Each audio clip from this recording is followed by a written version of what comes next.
দুঃখজনক স্মৃতি রোমন্থন করতে হয়।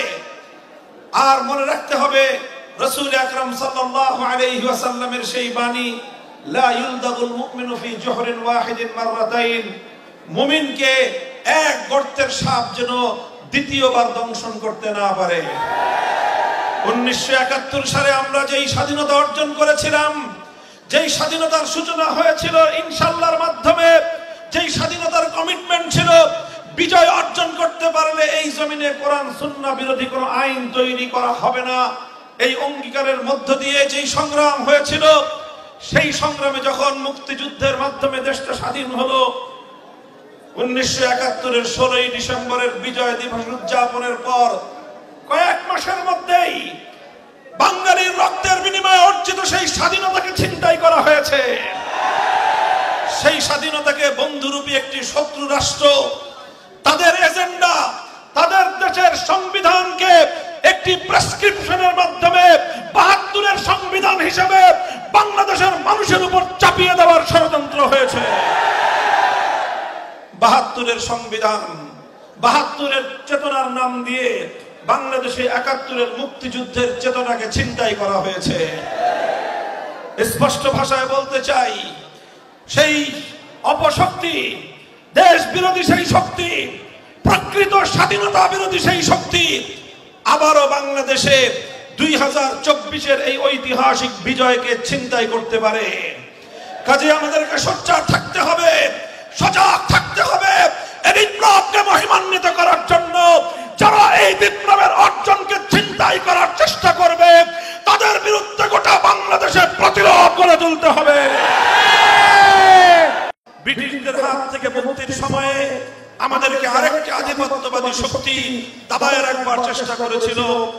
যখনই এই অবিভক্ত বঙ্গের, পূর্ববঙ্গের মুসলমানরা যখন মাথা তুলে দাঁড়াবার চেষ্টা করেছে, পশ্চিমবঙ্গের সাম্প্রদায়িক অপশক্তি রবীন্দ্রনাথ ঠাকুরদের নেতৃত্বে আমাদেরকে দাবায় রাখবার চেষ্টা করেছিল। আমরা তাদের বিরুদ্ধে সংগ্রাম করেছি। আমরা আমাদের এই পূর্ববঙ্গের মহান নেতা নবাব স্যার সলিমুল্লাহদের নেতৃত্বে এদেশের মানুষ যখন সামনে এগিয়ে যাওয়ার চেষ্টা করেছে, সহিংস আন্দোলনের নামে রবীন্দ্রনাথ ঠাকুররা তখন সাম্প্রদায়িকতার বীজ বাষ্প ছড়িয়েছিল। 1947 সালে সুযোগ পেয়ে এই পূর্ববঙ্গের মুসলমানেরা তারা পশ্চিমবঙ্গকে বৃদ্ধাঙ্গুলি প্রদর্শন করে এই বাংলাদেশের মুসলিম জাতিসত্তার ভিত রচনা করেছিল। আমরা কলকাতার দাদাবাবুদের আধিপত্য থেকে মুক্তি লাভ করেছিলাম সংগ্রামের মধ্য দিয়ে।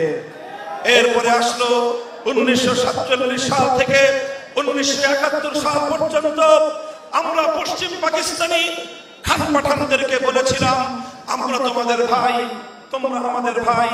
পশ্চিম পাকিস্তানি খান পাঠানরা আমাদেরকে বলল না, তোমরা আমাদের দাস, আমরা তোমাদের প্রভু। আমরা তাদেরকে বললাম, আমাদের প্রভু একজন থাকেন আরশের উপর, জমিনে আমাদের বন্ধু থাকতে পারে, এই জমিনে আমাদের কোনো প্রভু নাই। প্রভু সেজে বসা সেই স্বৈরাচারী জালিমের বিরুদ্ধে মুক্তির সংগ্রাম করলাম, লড়াই করলাম, রক্ত দিলাম, শাহাদাতের রক্তের মধ্য দিয়ে স্বাধীন বাংলাদেশ অর্জন করা হয়েছে।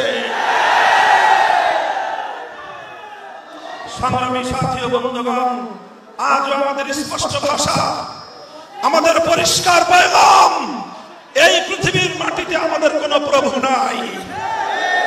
এই পৃথিবীতে কোন অপশক্তি যদি আমার দেশের উপর, আমার জাতির উপর প্রভুত্ব করতে আসে, তার চোখ আমরা উপড়ে ফেলবো ইনশাআল্লাহ। সংগ্রামী সাথী ও বন্ধুগণ, সুতরাং এই তিন আধিপত্যবাদ বিরোধী সংগ্রামের উপর ভিত্তি করে বাংলাদেশের মানুষের অভিপ্রায়, এদেশের মানুষের চেতনা, এদেশের মানুষের হাজার বছরের ঐতিহ্য, শরীয়তুল্লাহ, নসরানী